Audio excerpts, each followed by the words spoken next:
Welcome to Dear Father Mark, where your questions about the Catholic faith get clear answers in 5 minutes. I'm Father Mark, here to help you grow in your faith. I'm Mrs. Estep, bringing your real questions straight from the classroom. From the basics to the big topics, join us each week as we explore what it means to live and love our Catholic faith. This is Dear Father Mark. All right, you ready? Yep. Dear Father Mark, what is your favorite color? This is going to sound really boring. It's black. No, it's actually not black. It's not black. It's brown. I don't know. I've always liked brown. I think it's because my favorite dog was a chocolate lab growing up. And I just like, it's earthy, soil, Oh my gosh. chocolate, coffee. I like brown. What about yours?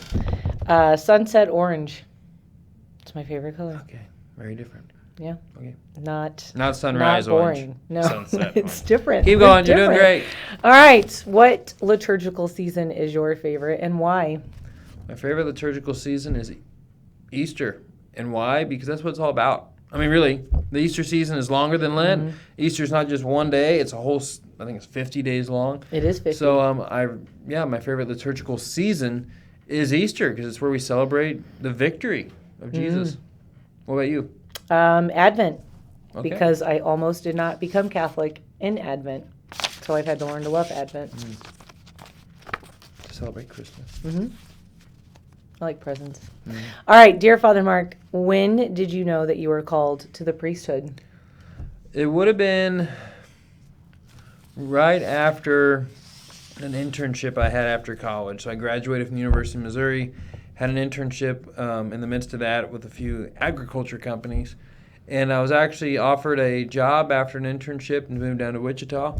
And in the midst of that job offer, actually, something really felt off. And I felt that I was meant to be a priest. Actually, it was that voice where, actually, I'll say this, and some of these students have already heard this, but I remember I got the job offer, and this voice just kind of came to my mind saying, don't take that job.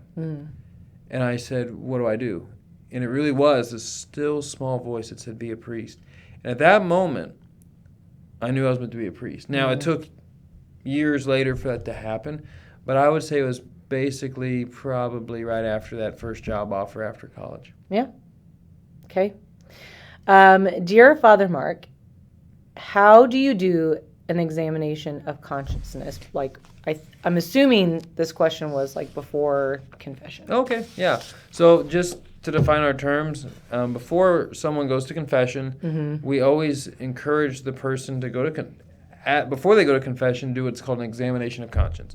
Examination of conscience is what it is. You examine, your sins, how you've been. That's why I actually encourage people to church, and the church only requires we make one integral, meaning really good, confession a year. That's the bare minimum. That is the requirement once a year.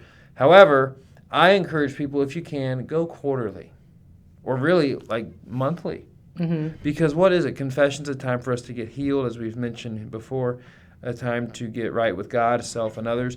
And so in order to do that well, you almost have to take an inventory. What are some of the patterns of sin in my life? Where have I been angry or afraid or prideful or envious or lustful, right? So an examination of conscience is a tool. Typically, it's like a written page of either through the Ten Commandments or the virtues, common vices. There's a number of them out there. But an examination of conscience is a tool that helps us examine our lives, and so then usually helps us figure out, how have I not been in right relationship with God, self, and others. And so how do we do that? Well, you can always look them up online. You could easily Google examination of conscience, a Catholic examination of conscience. There's even ones that are age-specific. You could have an examination of conscience for teenagers, examination of conscience for young adults, for kids, that help the language is a little bit easier to understand. So to do that well, I'd always encourage people, try your best to do that a little bit before the confession. It's best not to examine your conscience 20 seconds before you go in. Try to maybe do that either the morning of or the day before so you can really think it through. Perfect. All right. You can find the questions. How about this? I will help her out. So for those of you who have questions for us, know that you can submit the questions right across the hall from the campus ministry office here at St. Pius, where there's a folder with some sheets of paper Yeah. you can write your questions, and Thank then you. we will get those. I am Father Mark, called Dear Father Mark, speaking on behalf of Ms. Estep because she's struggling. I Have am. A good day. I was examining my conscience. Yep, she'll confess it. I See you will. next time.